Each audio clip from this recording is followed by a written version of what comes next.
आध्यात्मिक शिक्षा में सबसे पहली शिक्षा यही दी जाती है कि सो करके प्रातः काल जब उठो तो सबसे पहले अपना हाथ देखो। नित्य कर्म में सबसे पहले यही बताया जाता है। बाकी पूजा पाठ, संध्या वंदन, जप तप, व्रत, नियम, ये सब तो बाद में। सो करके उठे तो सबसे पहले क्या बोले? अपना हाथ देखो। प्रभाते कर दर्शनम, प्रातः काल कर दर्शन, हाथ देखना। और हाथ देखते समय सो करके उठो तो किसी का मुंह न देखो, पहले हाथ देखो अपना। शास्त्र यही कहता है। बिस्तर पर उठ करके बैठ जाओ और जब आंख खोलो तो हाथ अपने आंखों के सामने हो और हाथ की उंगलियों को देखो, कर के अग्रभाग को देखो। क्या देखना है? बोले कराग्रे बसते लक्ष्मी। कर के अग्रभाग में लक्ष्मी विराजमान। लक्ष्मी का मतलब होता है चिन्ह, और लक्ष्मी का अर्थ लक्ष्मी भी होता है, दोनों अर्थ है। आगे प्रसंग आएगा वाल्मीकि रामायण में, लक्ष्मणो लक्ष्मी संपन्न वही प्राण इवापरः, लक्षण धाम राम प्रिय सकल जगत आधार। तो लक्ष्मी माने लक्षण। तो कराग्रे बसते लक्ष्मी, कर के अग्रभाग में लक्ष्मी का निवास है जो भगवान की प्राण वल्लभा है। और कर के अग्रभाग में जो लक्षण बने हुए हैं शंख चक्र, इनको देखो।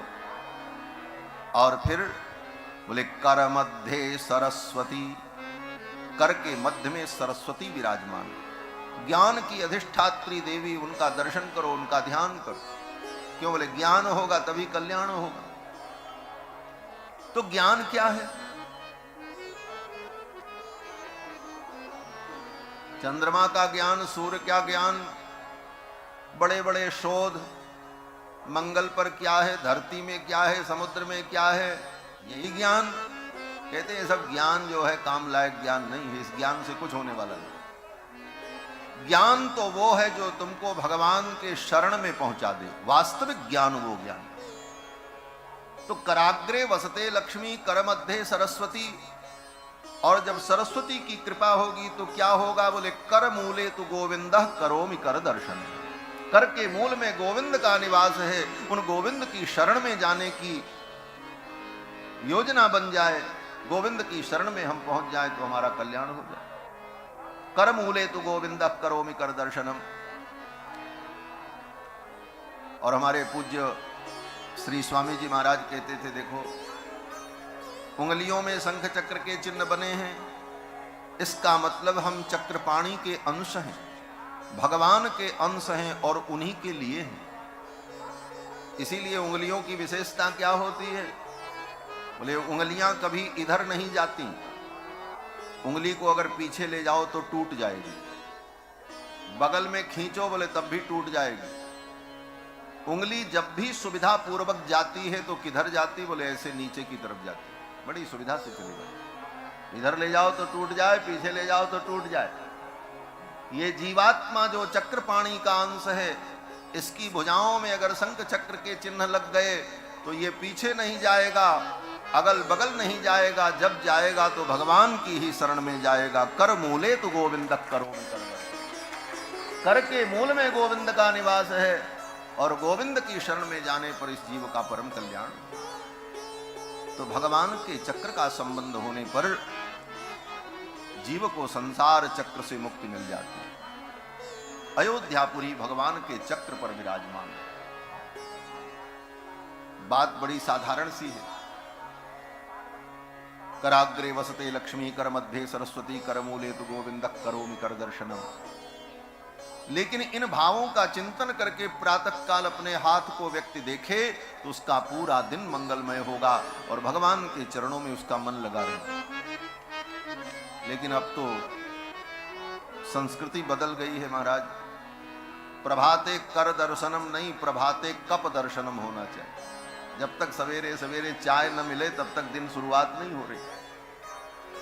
ऐसी दिनचर्या बिगड़ गई है आज हमारे पतन का मूल कारण यही है कि हमारी दिनचर्या बिगड़ चुकी। रात के 2 बजे तक जगना, सवेरे 10 बजे तक सोना,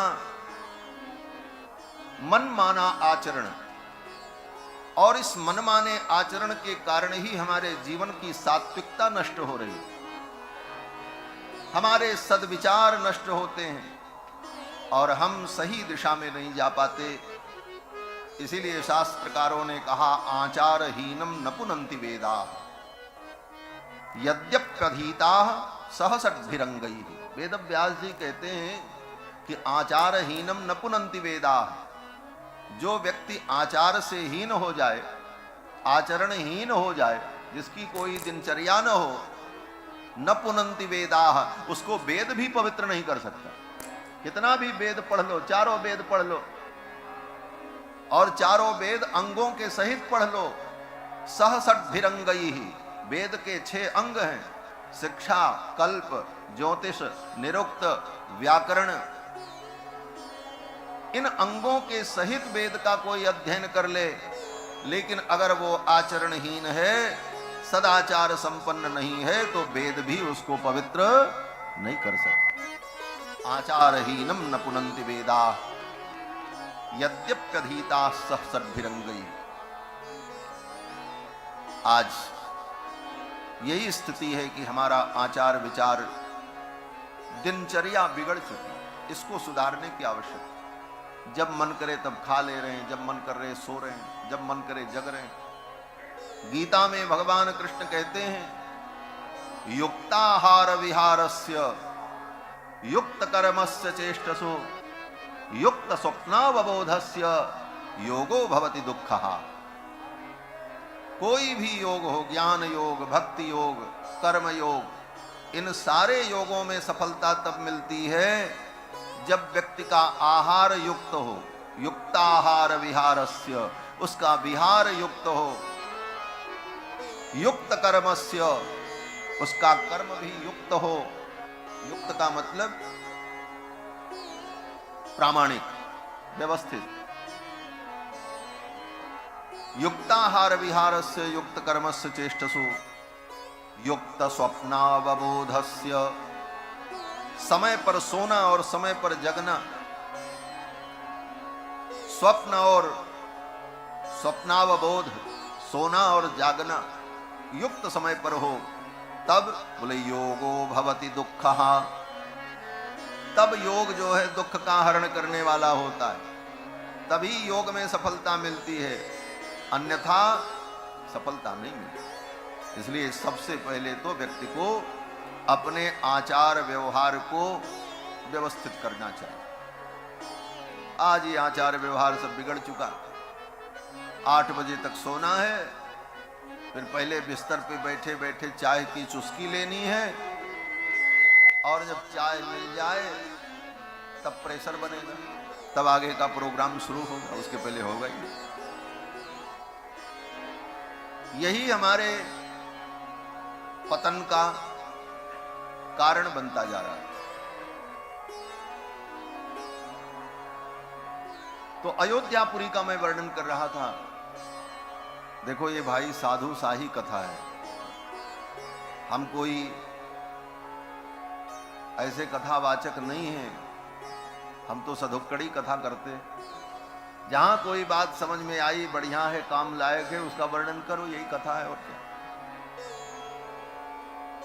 इसको साधु शाही कथा कहते हैं। हमारे आचार्य लोग, संत लोग ऐसे ही कहते। जहां मन चला गया वहीं आनंद लो शास्त्र का, और उसमें गोते लगाओ, और सब बातें कल्याणप्रद हैं। सारी बातें जीव के कल्याण के लिए ही कही गई। कथा तो सब मालूम ही है आप लोगों को, सभी राम भक्त हैं यहाँ। तो अयोध्यापुरी का बड़ा सुंदर वर्णन किया है लव कुश ने। ये अयोध्यापुरी भगवान के चक्र पर विराजमान है। या चक्रो परिराजते भुवि सदा। और अयोध्यापुरी में सरयू नदी प्रवाहित होती। सरयू नदी भगवान के नेत्रों से प्रकट हुई।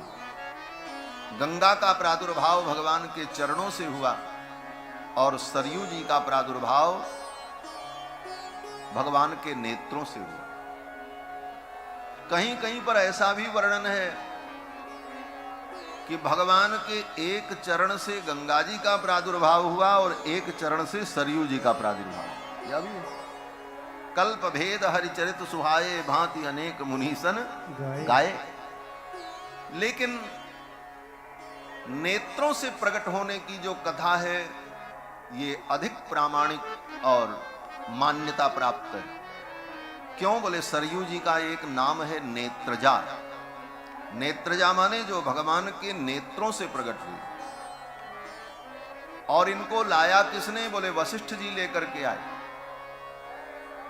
गंगा को भगीरथ लेकर के आए, इसलिए गंगा भागीरथी कहलाई। और सरयू जी को तपस्या करके, सरयू जी को प्रसन्न करके श्री वशिष्ठ जी महाराज लेकर के आए, इसलिए सरयू का नाम वासिष्ठी है। और सरयू जी ब्रह्मचारिणी है। गंगा तो सिंधु कांता है, समुद्र की पत्नी है गंगा। लेकिन सरयू, बोले सरयू ब्रह्मचारिणी है। और सरयू जी भगवान के नेत्रों से जो प्रकट हुई ब्रह्मद्रवा है। ब्रह्मद्रवा का मतलब ब्रह्म परमात्मा ही द्रवीभूत होकर जल के रूप में प्रवाहित हो रहे। अब इसको आप ऐसे समझो कि जैसे हमारे आपके आंख से भी आंसू निकलते हैं, लेकिन हमारे आपके आंखों से निकलने वाला आंसू क्या है? बोले वो पानी है, जल तत्व है। क्योंकि शरीर में 5 तत्व है, छित जल पावक गगन समीरा, पंच रचित यह अधम शरीरा। तो पृथ्वी जल तेज वायु आकाश 5 तत्व इस शरीर में है। तो आंसू जो निकला वो क्या है? बोले शरीर के अंदर का जल तत्व है। लेकिन भगवान का विग्रह पंच तत्व का नहीं होता है। हमारा आपका विग्रह शरीर पंच तत्व का है, इसीलिए ये अधम है, अधम शरीरा। क्षितिजल पावक गगन समीरा, पंच रचित यह अधम शरीरा। लेकिन भगवान का विग्रह तो दिव्य है। भगवान के विग्रह का जब वर्णन किया जाता है तो एक ही शब्द आता है, क्या? बोले दिव्य। भगवान का कुछ भी वर्णन हो तो दिव्य, यही कहना पड़ता। गीता उठा करके पढ़ लेना, गीता में वर्णन करते हैं ना, दिव्य माल्याम्बरधर। जहां कहीं भी भगवान के स्वरूप का वर्णन होता है तो यही कहते हैं, दिव्य माल्याम्बरधर दिव्य गंधानुलेपन। भगवान का चंदन भी दिव्य है, भगवान की माला भी दिव्य है, भगवान का पीतांबर भी दिव्य है, भगवान का मुखमंडल भी दिव्य है, भगवान का विग्रह भी दिव्य है, भगवान भी दिव्य है। अब इसके आगे कोई शब्द ही नहीं है। और ये भी शब्द केवल काम चलाने के लिए, दिव्य भी। अब दिव्य के आगे क्या कहें? इसलिए जहां कहीं भी शास्त्र में भगवान का वर्णन, वहां दिव्य शब्द का प्रयोग।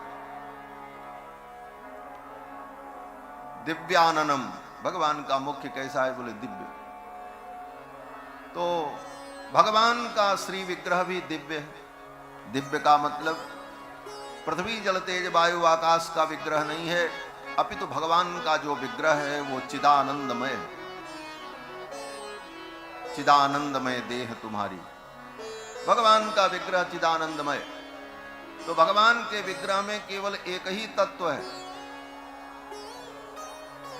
सच्चिदानंद तत्व, आनंद तत्व, दूसरा कोई तत्व ही नहीं, एक ही तत्व आनंद। आप प्रणखात सुवर्णमय, वेद कहता है कि नख से लेकर शिख पर्यंत परमात्मा सुवर्णमय। ये कहने का तात्पर्य क्या है? बोले इसका तात्पर्य ये है कि जैसे सोने की मूर्ति बनाओ तो सोने की मूर्ति में नख भी होगा, पैर भी होगा, उंगलियां भी होंगी, नाक, आंख, कान, पेट, पीठ सब होगा। लेकिन होगा क्या? बोले एक ही तत्व होगा सोना, दूसरा थोड़ी कुछ होगा। नख से लेकर सिख पर्यंत स्वर्ण ही है, दूसरा कुछ है ही नहीं। आप प्रणखात सुवर्णमयः, उसी प्रकार से भगवान के भीतर बाहर संपूर्ण विग्रह में एक ही तत्व है, आनंद तत्व, दूसरा तत्व है ही नहीं।